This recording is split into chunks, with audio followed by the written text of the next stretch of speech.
10-8. On this special edition of 10-8, Sheriff Ken Mascara, Fort Pierce Police Chief Sean Baldwin, and Port St. Lucie Police Chief Brian Ruther will join us in the studio to recap the events of 2011 and what challenges are ahead for 2012.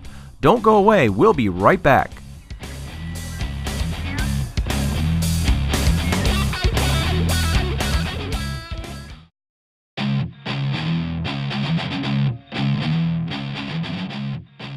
Welcome to 10-8. I'm your host, Sergeant Chris Ciccio. Today's special episode, we're going to be highlighting the 3 police agencies in St. Lucie County, and our first guest is Sheriff Ken Mascara. Sheriff, welcome to the show. Sergeant Ciccio, how are you? I'm doing well. Good. We've been facing some significant challenges over the past few years, and specifically in 2011. Tell us a little bit about what we've actually been through.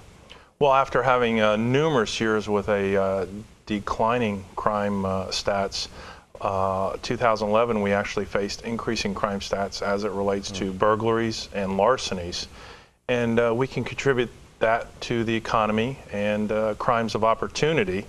And when we go back and research some of these burglaries and larcenies, the opportunity is our residents are leaving things unlocked and valuables out in the open, and that is prime opportunity, especially in this economy, for someone to take advantage of. Right. I remember doing some research on that. I believe with the auto burglaries, 55% of auto burglaries in 2011 were unlocked cars. That's unbelievable. So the amount of auto burglaries that we did experience could possibly be cut in half just by people locking their cars. Absolutely. And what steps do we take when we notice that that trend is taking place? You know, you got 55% in, say, a given area. You know, using resources like reverse 911 and things like that. What are we doing to get the word out to people?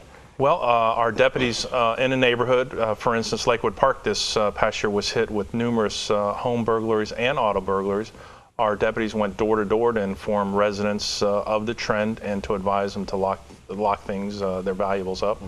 In addition, we do utilize the reverse 911 system, where I or someone from our crime prevention unit will send out a taped message to the homeowners in that area, letting them be aware of what is occurring in their community. Right, all with the goal of hopefully getting them to lock their doors and be vigilant and being aware of what's going on around them. Yeah, we want to get ahead of the trend before it really explodes. So. Absolutely. Now, we've had some significant operations we've participated in over the last year. Tell us a little bit about that. Well, we started off the year with our Predator online operation, which netted 15 male suspects who thought they were talking to underage females on the internet. And then they arranged meetings with those alleged females. Those 15 arrested were actually charged with 400 crimes. We took in numerous computers that revealed a lot of very, very sick videos of child pornography. So those 15 individuals were arrested. During the summer, we again partnered with Fort Pierce Police Department for Operation Street Peace. And that operation concluded with the arrest of 678 individuals. And this is probably the most telling figure, the confiscation of 49 firearms off the streets.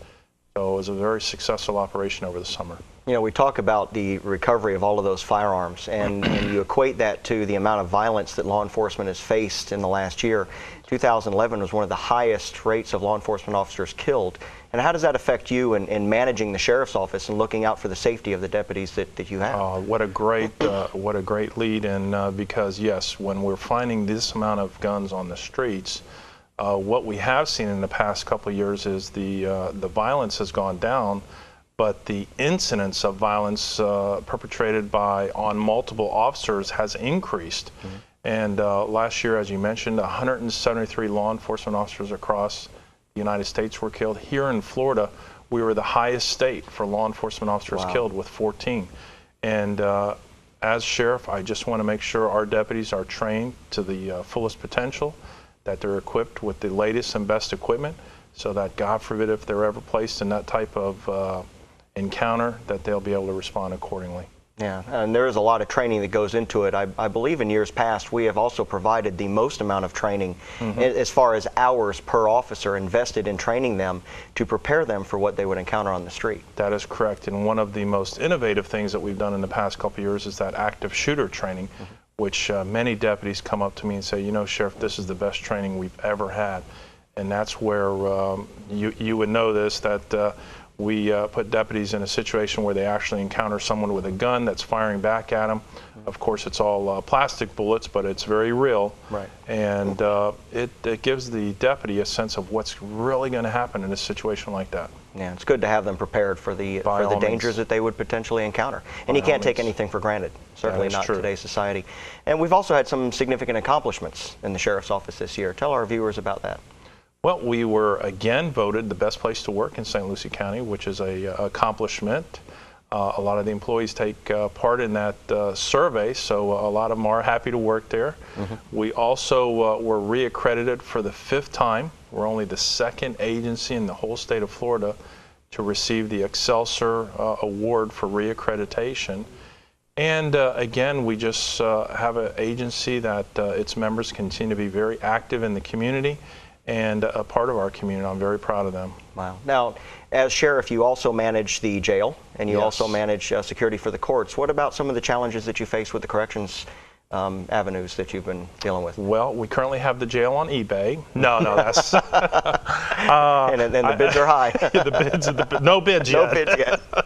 I tell everybody that's probably one of the most challenging facets of the office. In 2010, our average daily population was 1,258. Wow. Last year, we closed the books in 2011 with the average daily population just over 1,200. But if you can imagine, we have 1,200 people that we have full custody of, that we have to provide their medical care, their psychiatric care, their medicines, their food, their shelter, and their recreational activity, and it is challenging. A large operation. Yeah, and also the courts. I believe there's some construction going on at the Fort Pierce Courthouse, and that's obviously something you have to deal with as well. 2nd Street Courthouse all year has been undergoing refurbishing of the 3rd and 4th floors. Those were damaged in the 2004 hurricanes, so those are coming to, I believe, completion the end of this month. But our deputies at the courthouse have been dealing with construction crews and rerouting jurors and inmates and judges for the past year.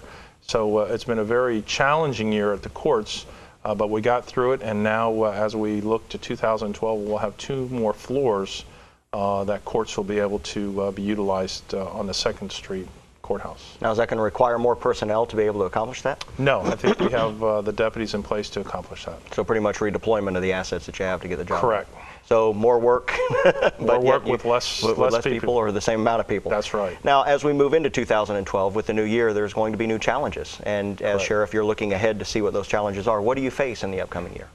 Well, our most probably largest question is what our property value is going to do, because as everyone knows, we receive our funding from the Board of County Commissioners, who receive their funding from property values. And over the last 4 years, property values have decreased dramatically, reducing the Board of County Commissioners' ability to fund all of the requirements and responsibilities they have. So we're looking at property values, and as what they're doing, we've reduced our funding just over 11% in the past 3 years. And we have not had to lay anybody off, but we planned accordingly with any type of retirements or people moving from the agency that we did not fill those vacancies. So we hope at this point we remain stable with property values, that we don't have to lose any more personnel within the Sheriff's Office, and we enter 2012-2013 fiscal year with the same amount of people that we currently have. Wow. Well, Sheriff, thank you so much for being on the show today, and thank you for the work that you do. Very, very important to our community. Thank you. For more information about Sheriff Ken Mascara or the St. Lucie County Sheriff's Office, please visit us at stluciesheriff.com. When we return, we'll be meeting with Chief Sean Baldwin of the Fort Pierce Police Department. Don't go away. Yeah, you know, if I can go back just a couple years, our crime reduction has been phenomenal over the last 3 to 4 years. We've seen about a 25% reduction in overall crime in Fort Pierce, and even more significantly, about a 46% reduction in our violent crime in Fort Pierce.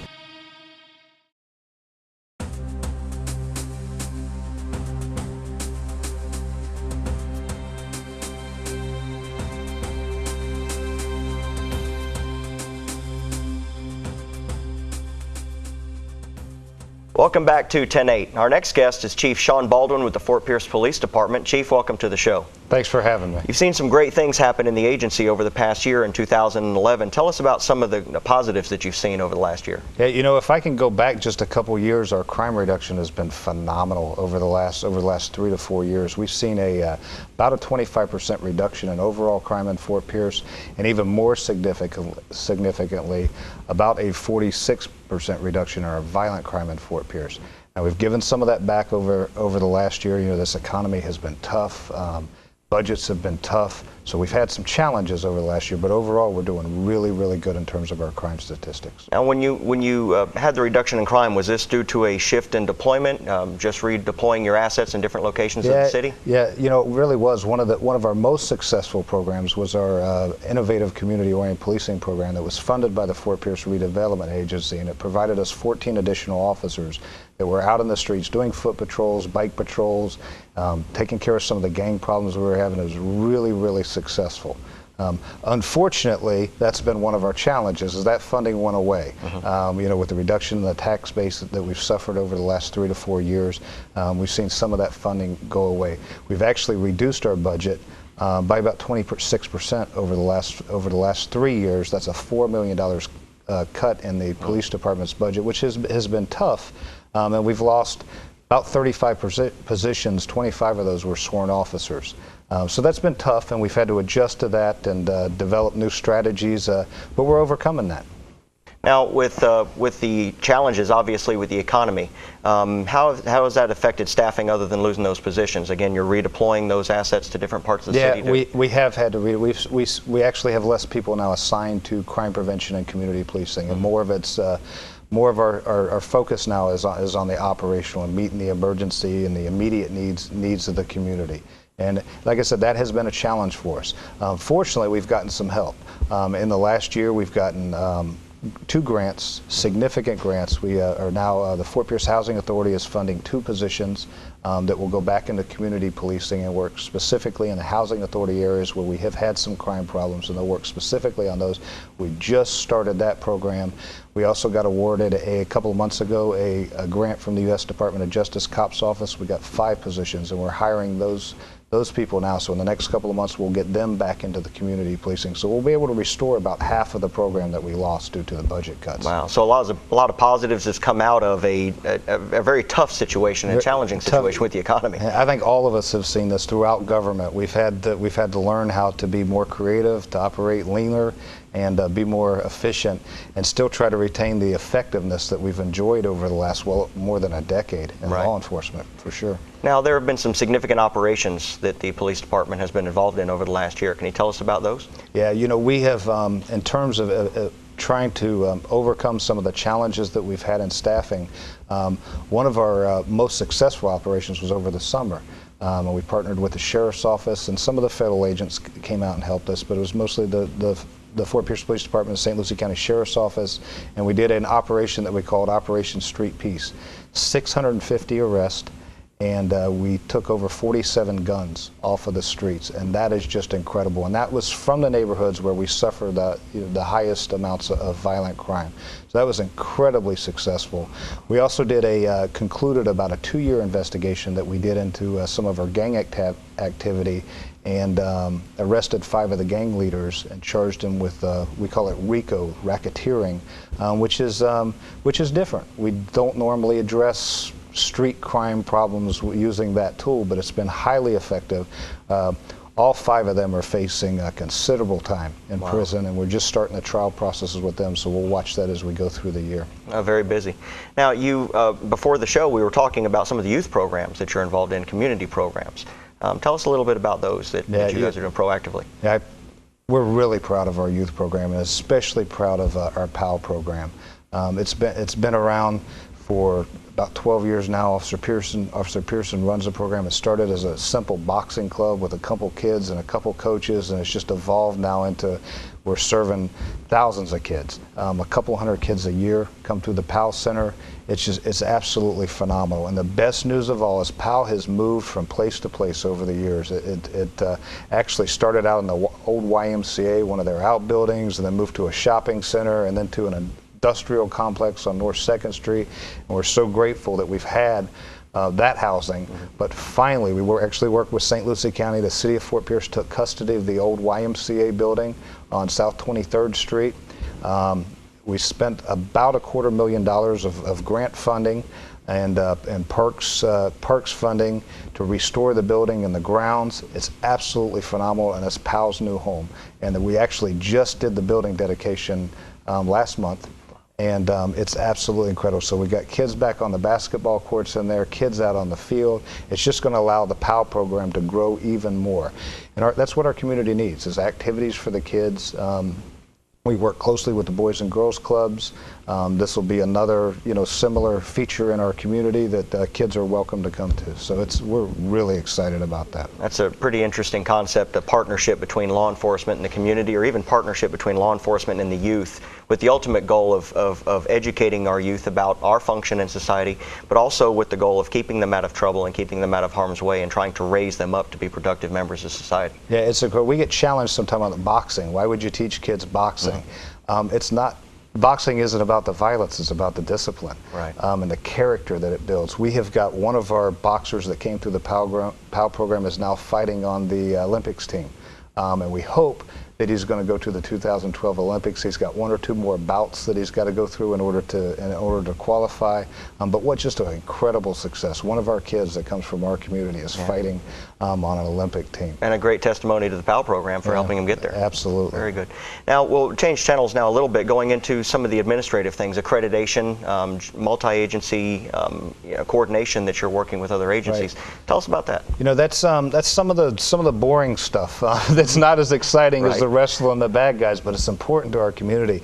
One of the things we're proudest of is all the agencies, all the public safety agencies in St. Lucie County, from the St. Lucie County Public Safety Department, which runs our Emergency Operations Center and the 9/11 Center, the St. Lucie County Sheriff's Office, the St. Lucie County Fire District, Port St. Lucie Police Department, and the Fort Pierce Police Department have joined together, and we are in the process now. We have purchased and are implementing a joint dispatch and records management system, which is going to help bring the agencies together in terms of information sharing and improve our response to emergencies. It's also going to allow us to do a deeper analysis of crime that's going on in St. Lucie County. The criminals don't know the borders between the agencies, so we can bring all that data together. Our analysts can work together. It's also going to save us a ton of money. And that's the important part at this point, is saving that money. It will save us millions of dollars over the next couple of years, so we're really, really proud of that. Of course, our accreditation, which sets standards of professionalism in the police department. We just got accredited. Again, that's every 3 years we go through that process. We're really, really proud of that. The department's through 2011, despite all the challenges we faced, we picked up some awards along the way. We got an award from the St. Lucie County Bar Association, the Rupert Smith Law Library. It's very prestigious. Very proud of that honor. So it's been a tough year, but it's been a successful year. Very successful. Very good. Now, what challenges do you see ahead? For now that we've moved into 2012, what challenges do you see coming up with the police department and just with the economy the way it is? I think the economy is going to continue to be a challenge. It takes resources to do the job that we're doing, and policing is manpower intensive, and it costs money to field police officers. So that's going to be tough. We're going to continue to try to work with some grants and try to work through those issues. In terms of crime, we're continuing to see increases in problems with the prescription drugs being unlawfully used. That's a challenge for all of us. So we'll see that. And in Fort Pierce specifically, we've still got issues with gangs. We've still got to address that problem in Fort Pierce. So those are probably 2 of the biggest issues that we've got to work with, and we're poised and ready to do that. I think we'll see a lot of success in our war against the gangs this year. Well, Chief, thank you very much for coming to the show, and thank you for the work that you do. I appreciate you coming today. Thank you. We appreciate it. For more information on Chief Sean Baldwin of the Fort Pierce Police Department, visit fppd.org. When we return, we'll be meeting with Chief Brian Ruther of the Port St. Lucie Police Department. Don't go away. Last year, when we looked at the Florida Department of Law Enforcement crime statistics, we had the lowest crime rate for cities over 100,000 population in the state of Florida.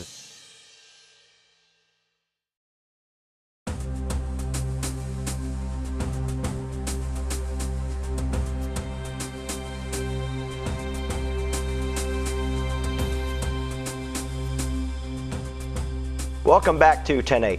Our next guest is Chief Brian Ruther of the Port St. Lucie Police Department. Chief, welcome to the show. Thanks for having me. Now, you've also faced some significant challenges over the past year within the police department and in policing in general. Tell us a little bit about those. Well, in actuality, it's been over the last 3 years, and it's not unique to the Port St. Lucie Police Department. If you look at what's going on around the country, in many cities, many counties, states are experiencing significant revenue drop-offs, significant budget problems. And in our particular case here in Port St. Lucie, since 2008, we've had to cut our budget over $5.5 million. And you know, when 85% of your budget's people, doesn't take an awful lot of cutting before you get into where you're looking at actually cutting personnel. And unfortunately, we've had some significant cuts. As an example, back in 2008, our actual strength for sworn officers was 254 officers. Today we're at 207. So we've lost 47 positions through attrition. We've cut vacant positions first, and then we wound up getting into a situation where as people were leaving, retiring, or going elsewhere, we would not fill those positions. And finally, last year we had to lay off 24 officers. Fortunately, through attrition, again, retirements, and normal people leaving, we've been able to re-employ 16 of the 24, and we do not have a recall list. So it's been very challenging. I know for the Sheriff's Office and Fort Pierce Police Department, we're all experiencing significant budget concerns, but on the other hand, conversely, the service demand is not going down. Right. We're experiencing crime issues, we're experiencing more calls for service, so we're having to do more with less, and it's been a continuing challenge for us in looking at our entire operation as to where we can cut, and we've cut significantly. We've lost, as part of the restructuring, 1/3 of our criminal investigations division, because when we laid off the officers, obviously we had to backfill and patrol, and that was done from specialization, criminal investigations, traffic, in order to staff patrol adequately. Wow. So with those budget cuts and the personnel cuts have come significant accomplishments that you've made as well. Tell us a little bit about that. Well, fortunately, one of the things I want to emphasize is that the city of Port St. Lucie still remains a very safe city. Last year, when we looked at the Florida Department of Law Enforcement crime statistics, we had the lowest crime rate for cities over 100,000 population in the state of Florida, and it's about 26 cities that are over 100,000 population. So it's still a very safe city. We continue to do the job even with less resources.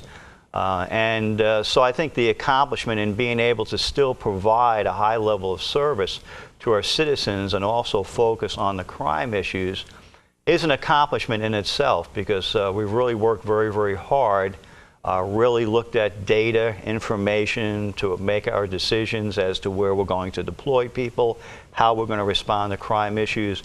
One of the first things I did when I became chief of police is, knowing that we have repeat offenders, is I assigned a detective full-time to repeat offender to connect the dots, work with the courts and the state attorney's office to try to enhance the sentencing and the sanctions on individuals that are constantly going out there, and in our particular case, committing burglaries, residential burglaries, auto burglaries. So we really tried to focus on that. We've tried to focus on crime analysis with our crime hotspots and getting the officers, the zone patrol officers, as well as our specialized directed area response team, our DART officers that work hotspots, to try to impact and reduce residential and car burglaries. As you know, we've worked on together with the Sheriff's Office, ordinance, expanding the pawn shop, the secondhand dealers, requiring them to hold the gold jewelry a lot longer, now 30 days. When in fact, many times what occurs, by the time we would get the report and an investigation would be initiated, a lot of this gold was gone. So now it's requiring these dealers to hold on to this property longer before it disappeared. And as you know, a couple of months ago, we made an arrest of one dealer that was just purchasing in the parking lot, no questions asked. So we're focusing on that and trying, again, with the repeat offender and our various strategies to keep the crime rate as low as possible. in Port St. Lucie so we can maintain a low crime rate as well as a high quality of life. So with those budget cuts and limited resources comes a need to be a little bit more creative when law enforcement, and that brings up volunteers. And I believe you recently were at least nominated or awarded because of your volunteer program. Tell us a little bit about that. Yes, our volunteer program, I know the Sheriff's Office has also an excellent volunteer program. These are citizens that want to help the community, want to help our agencies, and we are very fortunate to have an excellent program. We have over 300 active volunteers. This past year in 2011, we received an honorable mention from the International Association of Chiefs of Police for Outstanding Volunteer Achievement Award for our volunteer program. So we're particularly proud of that and proud of the accomplishments. We haven't received the number of hours yet, the statistics, the number of hours that our volunteers contributed in 2011, but in 2010, it was just under 21,000 hours of volunteer time. So if you take a look at putting a value to that, it was several $100,000 worth of value to the citizens of Port St. Lucie and to our organization. And quite honestly, and I think we would both agree that we couldn't do it alone. Our volunteers have become such an integral part of our organizations that we really depend on. We couldn't get the job done without our volunteers. So we're fortunate to have citizens in our communities that are willing to step up and help law enforcement as well as help their communities. So that was a very big accomplishment for us. You know, the longer I've been in law enforcement, the more I've seen that it truly is a partnership with the community. Yes. And when you've got the community participating in the law enforcement function, it makes that partnership that much stronger. Absolutely. Now, you've also had some significant operations over the last year. Can you tell us about those? Well, as you know, we've had several homicides. We've made a lot of arrests. One of the things with regard to the crime rate, just kind of on a sidebar, is that our arrests are up. We are putting people in jail. We're seeing criminal element from other parts of the state coming here, as well as I know in St. Lucie County, committing burglaries, residential burglaries, auto thefts, and going back to their other areas. So we have made a number of arrests, a number of excellent arrests, and our arrest rate is up. So we are putting people in jail. We are making cases, which is good. I'm glad to see that because obviously burglary has been a big problem in our communities, residential as well as auto burglaries.